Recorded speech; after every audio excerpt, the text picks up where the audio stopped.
Bien, en esta parte 3 de la clase número 3 y a su vez considerando el práctico, vamos a pensar en el problema 2.17. El problema 2.17, entonces vamos a plantear que nuestro objetivo es resolver esta consigna. Se busca determinar la impedancia y la admitancia en cada una de estas configuraciones listadas acá, mientras que se supone que esos componentes o esos circuitos son alimentados por una fuente que tiene esta ley sinusoidal que estamos viendo. 17 por el seno de 2pi por 60 por la variable tiempo, con una fase positiva de pi sobre 18 radianes.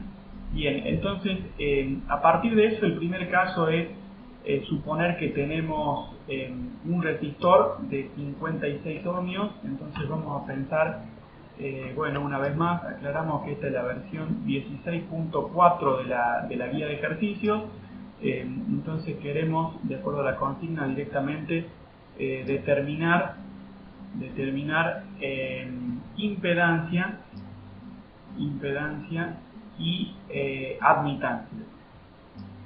Así que nuestro cálculo se va a ajustar, digamos, a cada uno de los incisos que tenemos, bueno, anticipado. Entonces el primer caso es una Z1 donde hay, de acuerdo a la consigna, hay un resistor de 56 kilo ohmios. Bueno, entonces lo que vimos es que el caso 1 se resume en una impedancia Z1 que directamente resulta en un valor de 56 kilo ohmios, porque es el valor que se establece para la resistencia vista en este circuito. Bueno, a partir de esto podríamos decir que la admitancia es directamente 1 sobre Z1, y como Z1 para este caso simple es solamente real, es decir, no tiene componente imaginaria, bueno, nos quedaría 1 sobre esta resistencia que habíamos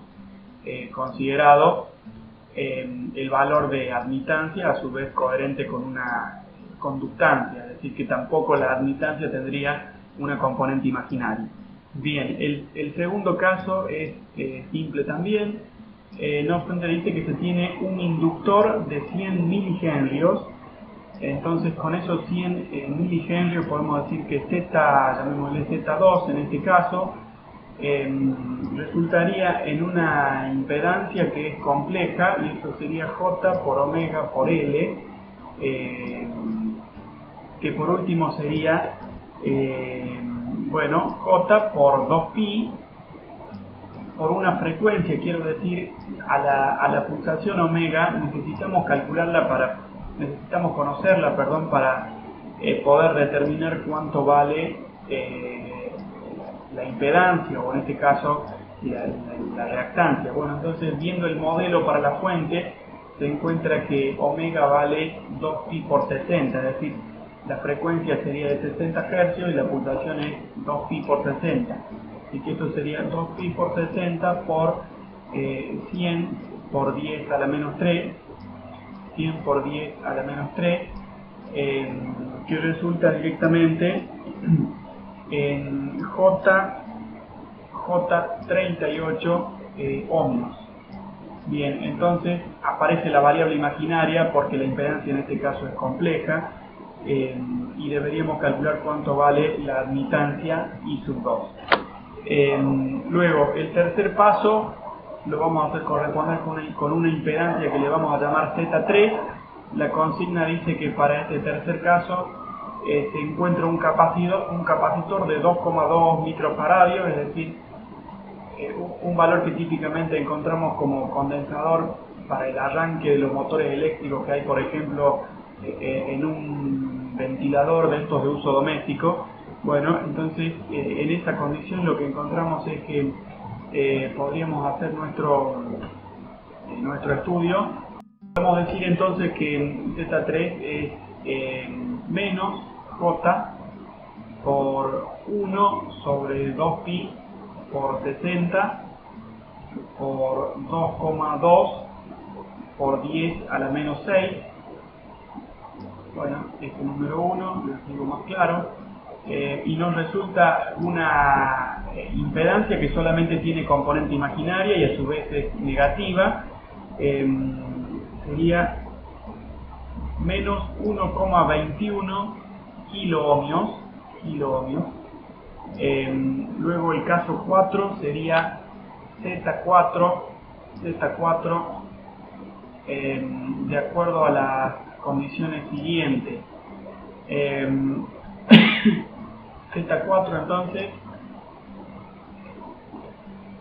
Z4 resulta de pensar que tenemos un par de inductores en paralelo. Uno tiene 500 milihenrios y el otro tiene 50 milihenrios. Entonces podemos escribir en este caso la inductancia de esta manera. Podemos poner J por omega por L1 por L2 sobre la suma L1 más L2, que resulta igual a J por 17,1 ohmios, ante la suposición de que L1 valía, por ejemplo, 50 milihenrios, mientras que L2 habría tenido 500 milihenrios. Bien, entonces calcular la admitancia en estos casos es relativamente sencillo. Nosotros podemos pasar entonces al quinto caso, donde hablaríamos de una Z5 que resulta de la consigna siguiente, que tiene un capacitor de 1,5 microfaradios en serie con otro condensador de 2,2 microfaradios, y este conjunto se conecta en paralelo con un resistor. Entonces podríamos hacer la referencia, digamos, de forma gráfica respecto a que el circuito sería un par de condensadores en serie y a su vez conectados en paralelo con un resistor. Bueno, entonces a este circuito le quisiéramos evaluar la impedancia. Si este fuera C1, C2 y este fuera, por ejemplo, R1, quisiéramos ver la impedancia. Entonces vamos a hacer el cálculo de la impedancia Z5 vista en esta configuración. Entonces, antes de calcular Z5 podríamos ver cómo la capacidad, necesitamos evaluarla de esta forma. La capacidad, digamos, equivalente, podríamos decir que es C1 por C2 dividido en C1 sumado con C2. Luego a partir de eso podríamos decir que entonces ahora podríamos decir que la impedancia, llamémosle A, la impedancia ZA es menos J por 1 sobre 2pi por 60 por C equivalente. Bien, y luego Z sub B es igual directamente a R1. A partir de esto, ahora sí podemos escribir cuánto vale la impedancia Z5. Entonces Z5 sería, podríamos poner R1, podemos poner entonces R1 por ZA, Z sub A dividido en R1 más Z sub A. Perdón, el subíndice lo escribimos en mayúscula. Entonces, con eso podemos decir que esto resulta, si ustedes resuelven con cuidado, encontraríamos que, bueno, Z sub A es menos 2, pues esto sería menos J por 2 con 97 kiloohmios. Entonces presten atención a que no se puede simplificar la variable J para el caso de no tener resistencia, entonces no podemos eliminar esta variable j que representa, digamos, la unidad imaginaria, porque estaríamos afectando el cálculo de Z5, más allá del significado físico que contiene, digamos. Entonces, por su parte, R1 tiene para este problema 100 ohmios, ya que habíamos encontrado ese valor en la consigna. La consigna decía que el resistor es de 100 ohmios. Bien. Entonces, teniendo estos dos valores, podemos resolver el cálculo de Z5, que directamente queda expresado como 99,8 respecto de la parte real y menos J 3,4 en la parte imaginaria. Tenemos una forma de resolver este cálculo también utilizando Python. Acá hay un código sencillo que muestra esa operatoria y lo vamos a ejecutar ahora. Bien, acá tenemos entonces el resultado de cálculo por medio de un script de Python. Bueno, al calcular entonces la admitancia para este quinto caso, entonces I sub 5 evidentemente es 1 sobre Z sub 5. Entonces la recomendación es no invertir directamente la parte real y la parte imaginaria por separado, porque eso es incorrecto, sino tener en cuenta que esto se corresponde con una expresión, llamémosle R5 más J por X5, y encontraríamos que el inverso es directamente R5 sobre R5 al cuadrado más X5 al cuadrado menos J X sobre R5 al cuadrado más X5 elevado al cuadrado. Entonces es necesaria todo este cálculo para determinar el inverso, que por supuesto lo podríamos haber expresado de otra forma. Podríamos haber usado la notación polar. Entonces podríamos haber calculado el módulo de Z5, Z5 y el ángulo de Z5, llamémosle phi sub 5, y entonces podríamos haber dicho que según esta representación polar, que la voy a resaltar acá, a su vez hubiera resultado que la admitancia I sub 5 hubiera sido esta sí, 1 sobre el módulo de Z5,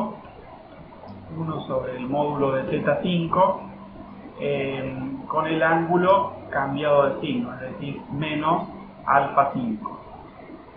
Bueno, entonces esta es la forma de calcular la admitancia a partir de un valor conocido de impedancia, y no es tan directo como invertir este valor de 99 o el valor de 3,4 que habíamos calculado. Esta es la operatoria entonces.